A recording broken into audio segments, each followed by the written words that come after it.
Ben arashoboye ariko The Ben ni umunebwe kuko Bruce Melody yabivuze ntabwo yabeshye. Nta rutugu rukura ngo rusumbe ijosi, icyo ni icyambere. Ninde ijosi ninde? Rutugu ni kinyusi gikweto. Oya gerageza gukoresha amaso.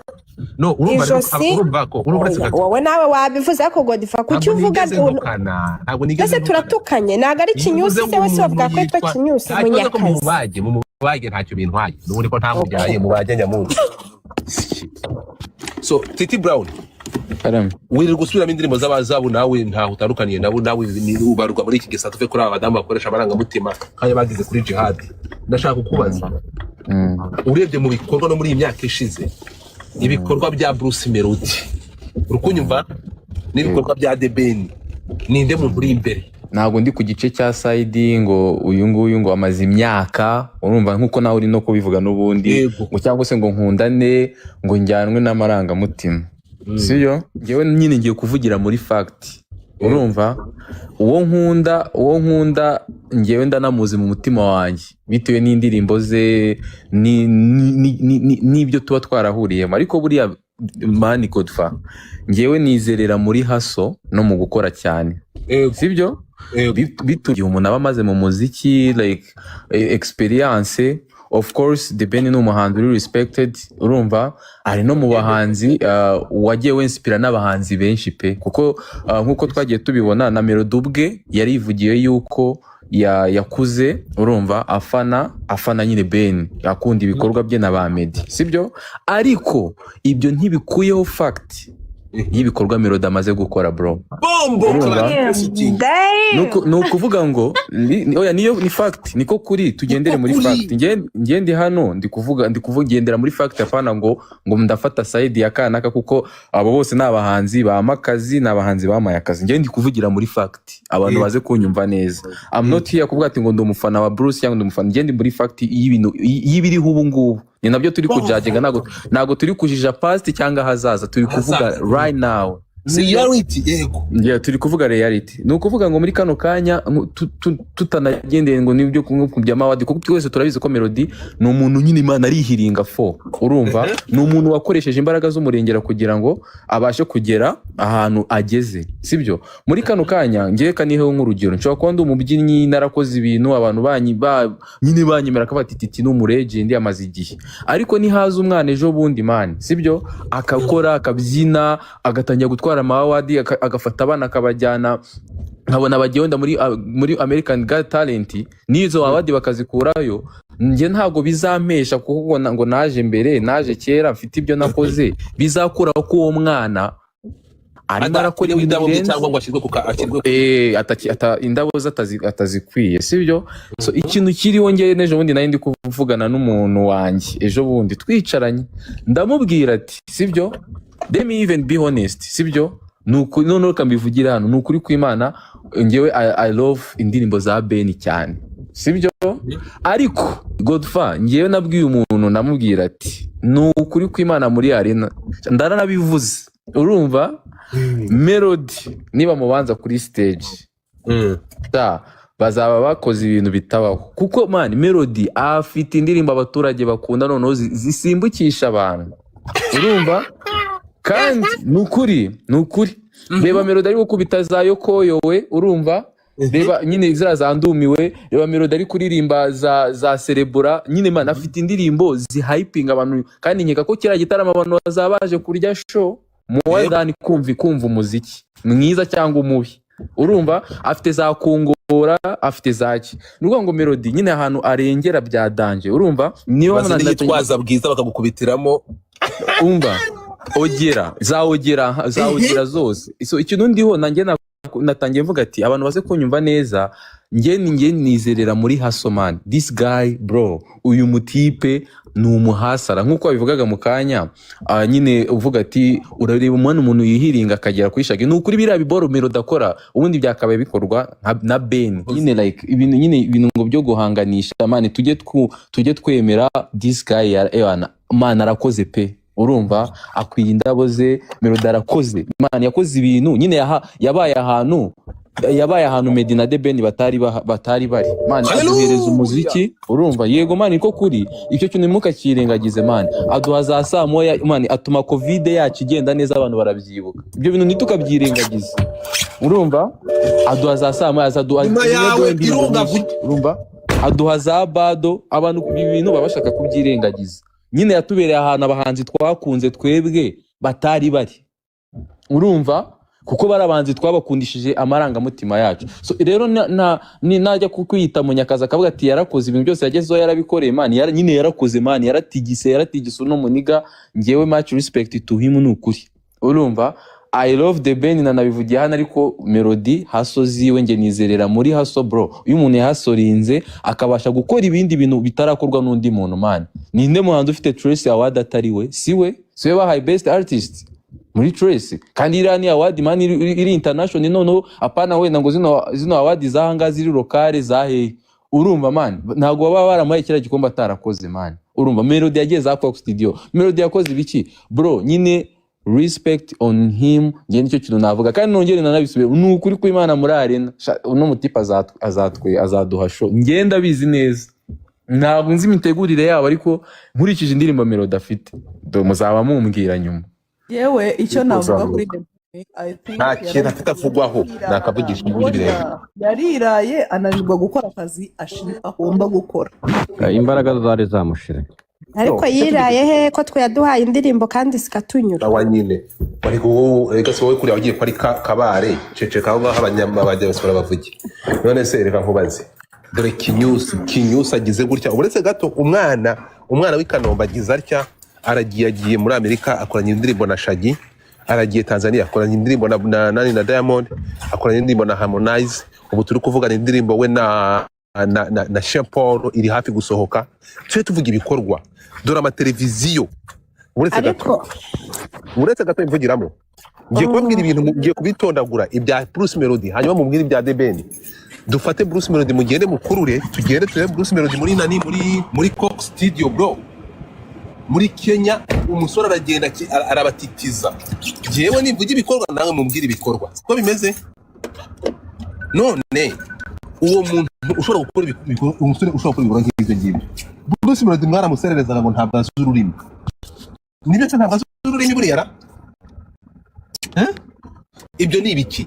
Umuntu akoranye Kingston nani Sean Paul, ufate Shaggy, ibyo ni ibintu bari gukubwira, mureba muri Cox Studio, urebe ibihembo uyu mwana banyeyo, urimo kunyumva, urebe connection ize, dore Diamond aramuzanye, urebe ba Baraka muri Kenya. What's wrong with you people? Warangiza ukajya kuzanira umuntu akoranye indirimbo, umuntu ho hanze yakoranye nayo indirimbo ninde? Niriya yaje nk'amatiko ya The Ben, korabo The Ben afite ya Danje, ni ngiyi yakora na Diamond, kandi nayo warebye intambara n'uyu munsi ni ubujura, niyo byari gitigeze kera handi gera. Urimo kunyumva? Niyo mpamvu ategura bya biboro, ugasanga The Ben ntabwo Diamond ashobora no kuza mu gitaramo cye.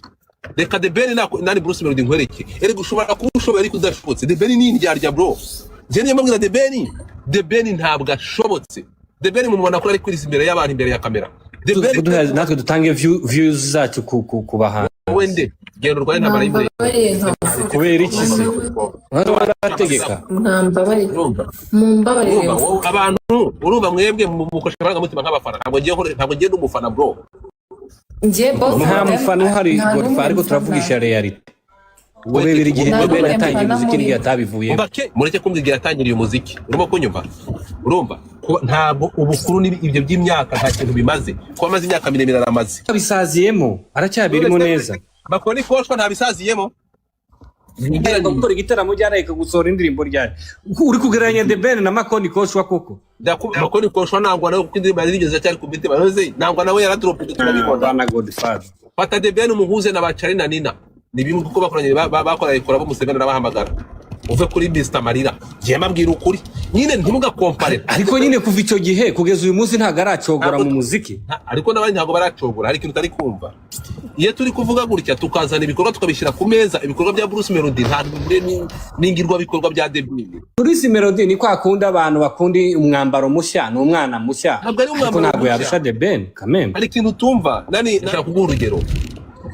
tureba ibiri ku meza ntabwo tureba ngo ibyabaje ntabwo tuza kurati inkovu z'imiringano ngo n'umuntu wa kera aya masaha turi kureba ibikorwa iyo tuvuze umuziki turavuga tuti uyu muntu ibikorwa bye bishobora kudusohora igihugu.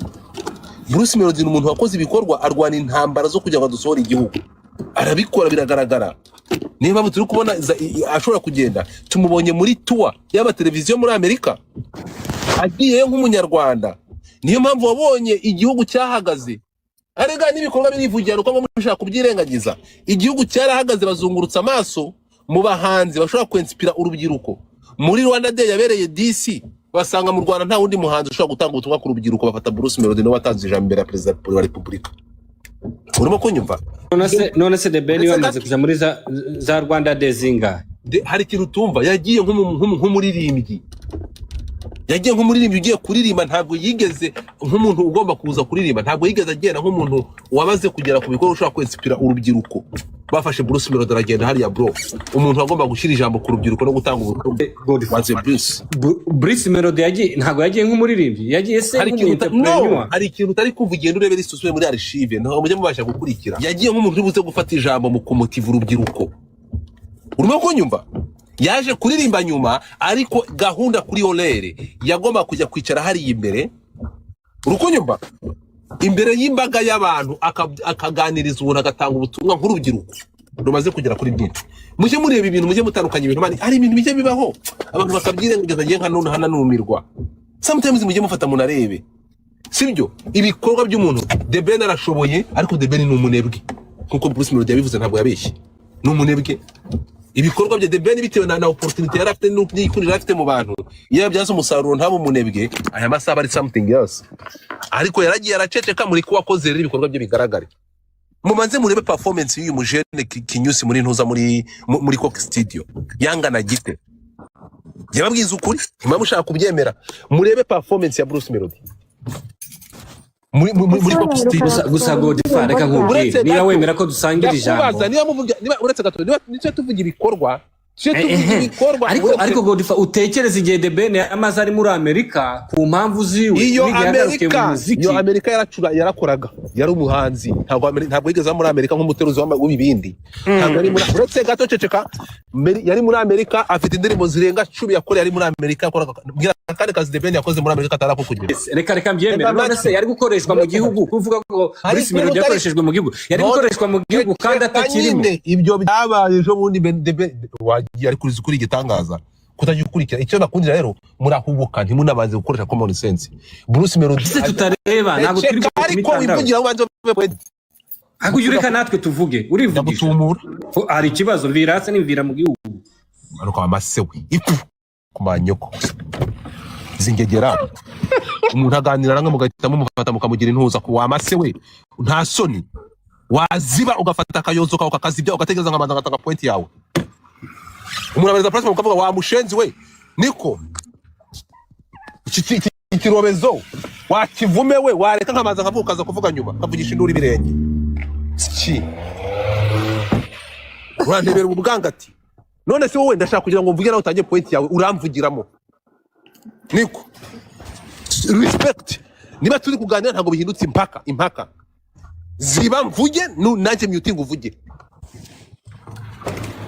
nuva point yawe gute uri kuvugira mu yanjye what's wrong with you people point yawe urayumva gute uri kuvugira mu yanjye ntabwo ari impaka turi kuganira ndatanga point yanjye sinza kudomina ndafata umwanya nawe uvuge ngiye bagarure kuri point siko bimeze ngwino ngiye ntabwo njya nkunda nakoresha amarangamutima mukoresha mu menuza natanazi ngiye ntabwo fata Kinyusi se namufana Bruce Melody ndamufana ngo azampa amafaranga nyamunsi no wonya ntabwo ariko bimeze ntabwo ngiye fata Kinyusi ndamufana nagakubitwe n'inkuba ndamufana bazamarira iki ngiye ndumufana icyo mbabwira icyo bakundira mbahereza fact ntimushaka kunyuza Bruce Melody ejo bundi bamutora ngo ajye gutanga ijambo muri ntuza muri Rwanda Day ntabwo The Ben yari yaratashye ntiyabaga mu gihugu reka mbabaze mbere yuko mujya Bruce Melody uwo nani uwo The Ben wanyu ntabwo ejo bundi iyo myaka yamaze muri Amerika cyo tuvuge ukuri tuvuge fact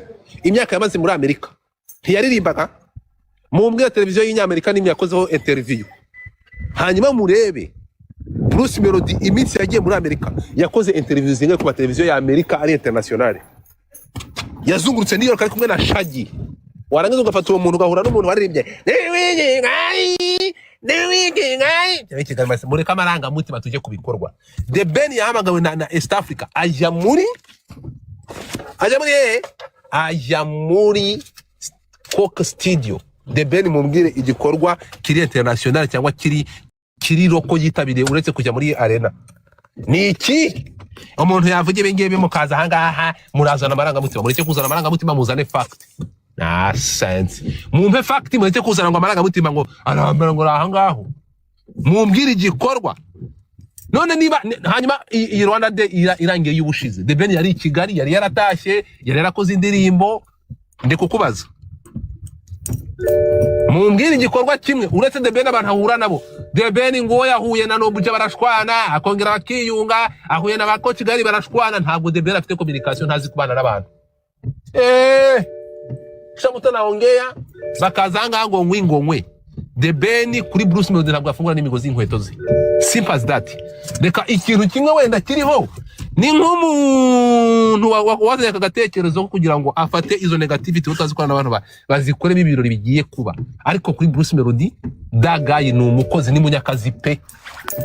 Urukunyumva na ibyo bindi muri kwivugisha muzana amarangamutima, mumpe fact, mumbwire ati tuvuge ibikorwa byagaragariye audience twebwe baririmbira, maze mumpereze ibikorwa byabo. Mumbwira ati ngo difada ende 3 ibikorwa ngibi amazi iminsi kurusha Makanyaga. Yaririmbye kurusha Makanyaga, none se yaririmbye kurusha Kitoko. Iyo myaka maze tuzana abantu amazi imyaka baririmba batigeze bava mu muziki.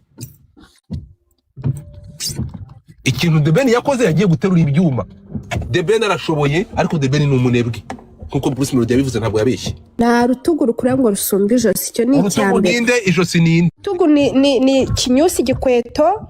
Oya gerageza gukoresha no urumva ko wowe nawe wabivuze ariko Godfrey kuki uvuga ntabwo nigeze turatukanye, ntabwo ari kinyusi se wese bavuga ko yitwa kinyusi munyakazi. Mubage ntacyo bintwaye n'ubundi ko ntamubyaye mubage nyamuntu. So Titi Brown wiri gusubiramo indirimbo z'abazabu nawe ntaho utandukaniye nawe ubarwa muri iki gisa tuve kuri aba badamu bakoresha amarangamutima kandi bagize kuri jihad.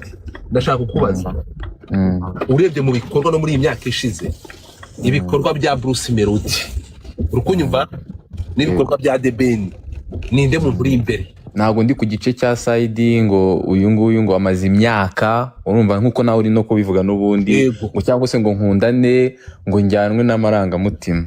Siyo ngewe nyine ngiye kuvugira muri fact, urumva uwo nkunda ngewe ndanamuzi mu mutima wanjye bitewe n'indirimbo ze n'ibyo tuba twarahuriyemo. Ariko buriya mani Godfrey ngewe nizerera muri haso no mu gukora cyane, sibyo biturutse ko hantu navuye, sibyo tujye kubara igihe umuntu aba amaze mu muziki like experience.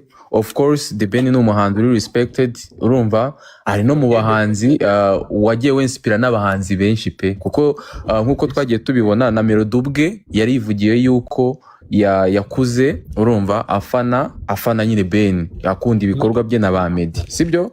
Ariko ibyo ntibikuyeho fact y'ibikorwa Melody amaze gukora bro. Nukuvuga ngo oya niyo ni fact, niko kuri tugendere muri fact. Ngende hano ndikuvugendera muri fact, apana ngo ndafata side ya kanaka, kuko abo bose nabahanzi bamakazi nabahanzi bamaye akazi. Ngende ndikuvugira muri fact, abantu baze kunyumva neza. I'm not here kuvuga ati ngo ndumufana wa Bruce cyangwa ndumufana. Ngende muri fact y'ibintu y'ibiriho ubu ngubu, ni nabyo turi kujajenga, nago turi kujija past cyangwa hazaza, turi kuvuga right now.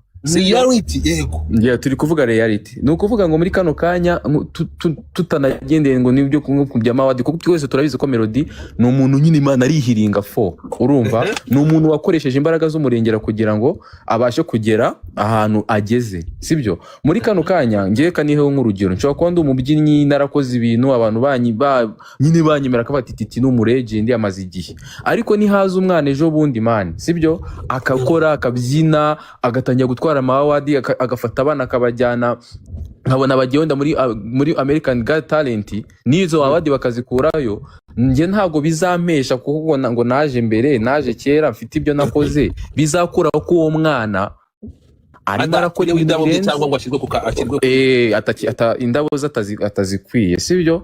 So ikintu kiriho ngewe n'ejo bundi nari ndi kuvugana n'umuntu wanjye ejo bundi twicaranye, ndamubwira ati sibyo, let me even be honest, sibyo, nuko none kambivugira hano, nukuri kw'Imana ngewe I love indirimbo za Ben cyane, sibyo?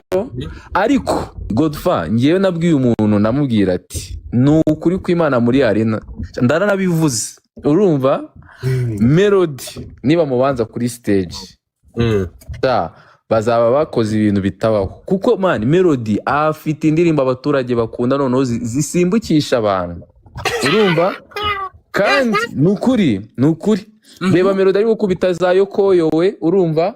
Reba nyine zandumiwe, reba Melody ari kuririmba za Cerebura, nyine man afite indirimbo zihyping abantu, kandi nkeka ko kira gitarama abantu bazabaje kurya show more than kumva umuziki mwiza cyangwa umubi, urumva? Afite za Kongora, afite zaki, nuko ngo Melody nyine ahantu arengera bya danje, urumva? Niyo yitwaza bwiza bakagukubitiramo, umva ogera zose. So ikintu ndiho nanjye natangiye mvuga ati abantu baze kunyumva neza, njye nizerera muri Hasoman. This guy bro, uyu mutipe ni umuhasara nkuko babivugaga mu kanya, nyine uvuga ati urareba umuntu yihiringa akagera kuri shage, nukuri biriya biboro Melody akora ubundi byakabaye bikorwa na Ben, nyine like ibintu ngo byo guhanganisha man, tujye twemera this guy man arakoze pe, urumva? Akwiye indabo ze, Melody arakoze man, yakoze ibintu nyine yabaye ahantu Meddy na The Ben batari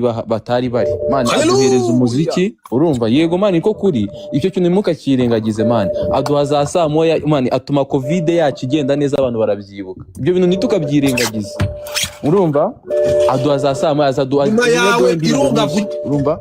Aduha za bado, abantu ibi bintu babashaka kubyirengagiza, nyine yatubereye ahantu abahanzi twakunze twebwe batari bari, urumva?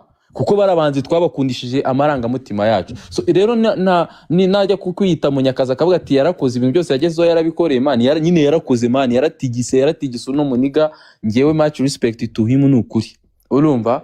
I love The Ben nabivugiye hano, ariko Melody haso ziwe nge nizerera muri haso bro. Uyu umuntu yahasorinze akabasha gukora ibindi bintu bitarakorwa n'undi muntu man, ninde muhanzi ufite Trace Award atariwe? Siwe bahaye best artist muri Trace, kandi irani award man iri international, noneho apana wenda ngo zino award zahanga ziri lokale zahe, urumva man? Ntago baba baramuhaye kira gikomba atarakoze man, urumva? Melody yagiye za Fox Studio, Melody yakoze ibiki bro? Nyine respect on him, nge nicyo kintu navuga, kandi nongere nanabisubire, nukuri kw'Imana muri arena uno mutipa azaduha show, ngenda bizi neza, ntabwo nzi imitegurire yabo, ariko nkurikije indirimbo Melody afite muzaba mumbwira nyuma. Yewe icyo navuga kuri nta kintu afite avugwaho, nakavugisha ibindi birenge, yariraye ananirwa gukora akazi agomba gukora, imbaraga zari zamushire. Ariko yiraye he ko twe yaduhaye indirimbo kandi zikatunyura awa nyine ariko reka se wowe kuri abagiye kwari kabare ceceka aho abanyamabajya basora bavuge. None se reka nkubaze, dore Kinyusi agize gutya, uretse gato umwana w'Ikanombe agize atya, agiye muri Amerika akoranye indirimbo na Shaggy, aragiye Tanzania akoranye indirimbo na Diamond, akoranye indirimbo na Harmonize, ubu turi kuvugana indirimbo we na Sean Paul iri hafi gusohoka. Twe tuvuga ibikorwa, dore amateleviziyo, uretse gato imvugiramo, ngiye kubabwira ibintu, ngiye kubitondagura ibya Bruce Melody, hanyuma mubwire ibya The Ben. Dufate Bruce Melody, mugende mukurure, tugende turebe Bruce Melody muri Cox Studio bro, muri Kenya. Umusore aragenda arabatitiza, yewe nivuga ibikorwa nawe mubwire ibikorwa siko bimeze.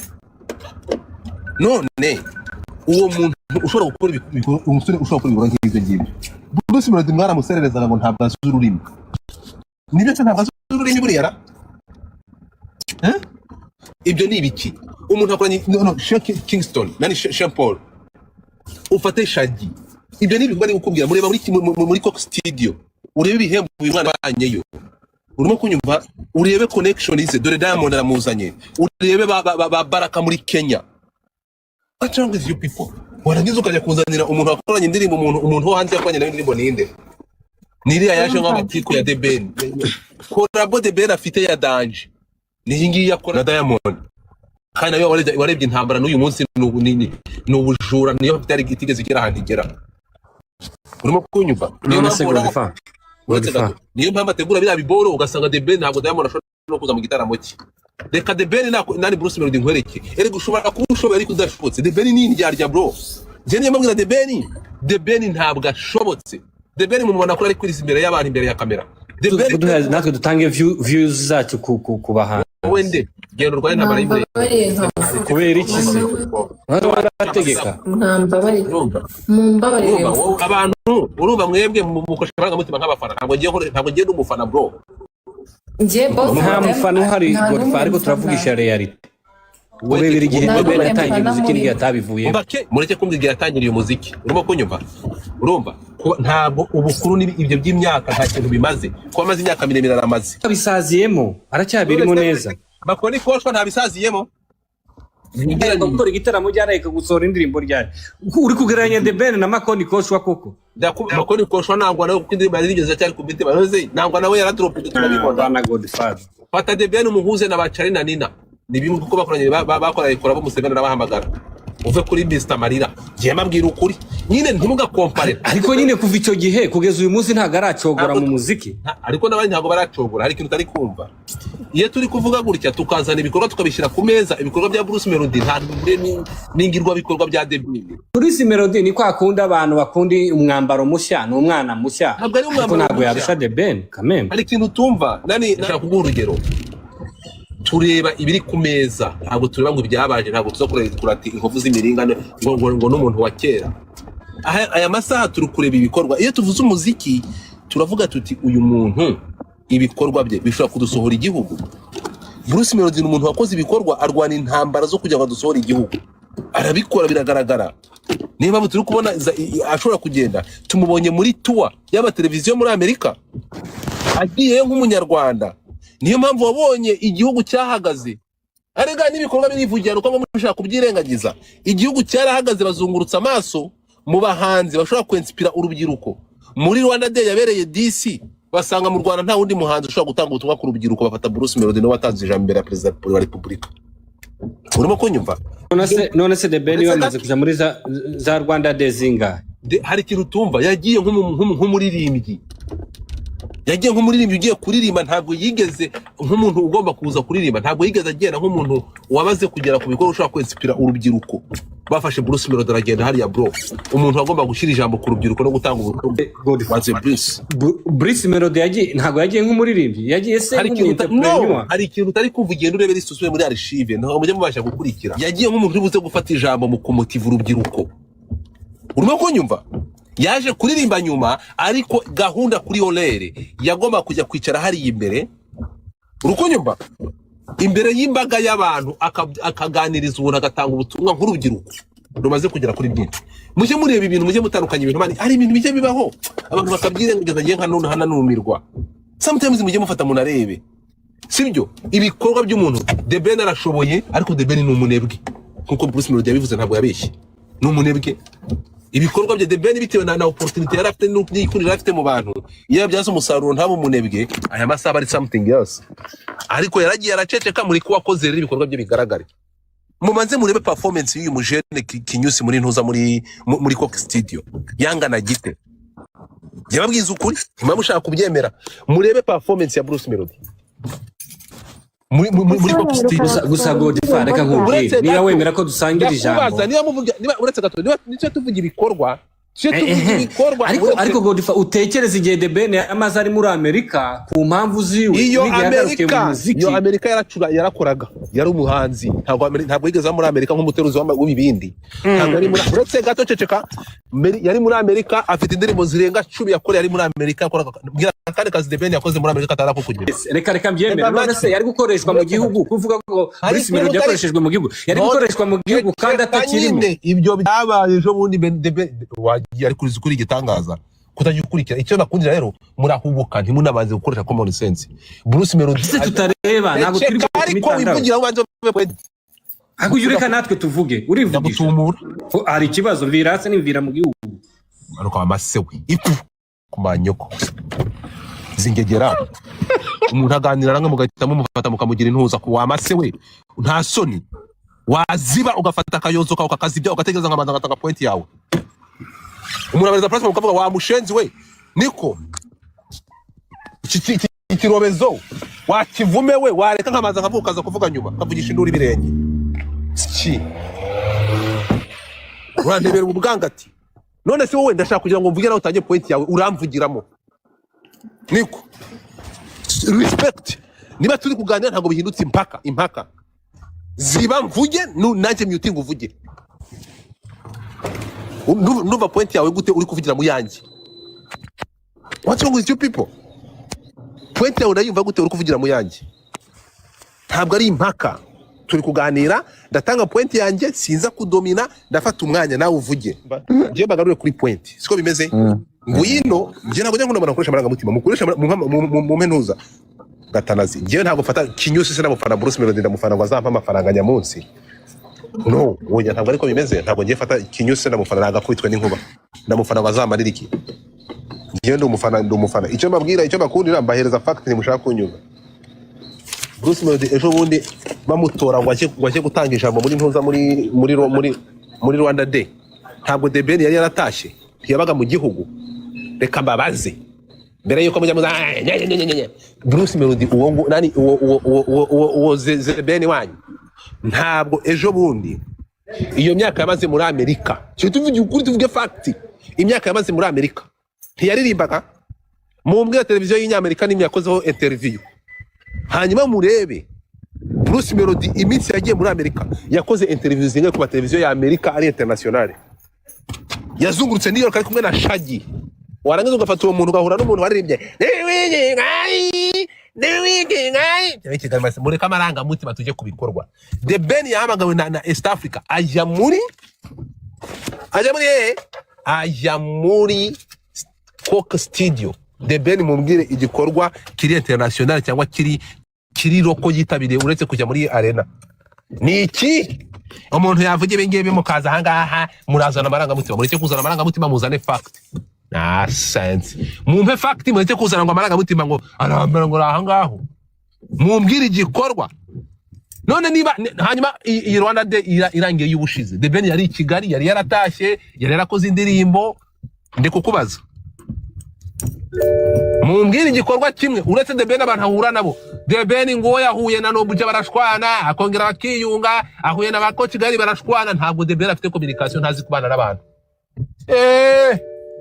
shamuta naongea bakazanga ngo ngwingomwe The Ben kuri Bruce Melody ntabwo afungura n'imigozi inkweto ze simple as that reka ikintu kimwe wenda kiriho ni nk'umuntu wazanye akagatekerezo kugira ngo afate izo negativity utazikora n'abantu bazikoremo ibirori bigiye kuba ariko kuri Bruce Melody dagayi ni umukozi ni munyakazi pe urukunyumva naje bindi muri kwivugisha muzana amarangamutima mumpe fact mumbwire ati tuvuge ibikorwa byagaragariye audience twebwe baririmbira maze mumpereze ibikorwa byabo mumbwire ati ngo difada ND3 ibikorwa ngibi amazi iminsi kurusha Makanyaga yaririmbye kurusha Makanyaga none se yaririmbye kurusha Kitoko iyo myaka maze tuzana abantu amazi imyaka baririmba batigeze bava mu muziki ikintu The Ben yakoze yagiye guterura ibyuma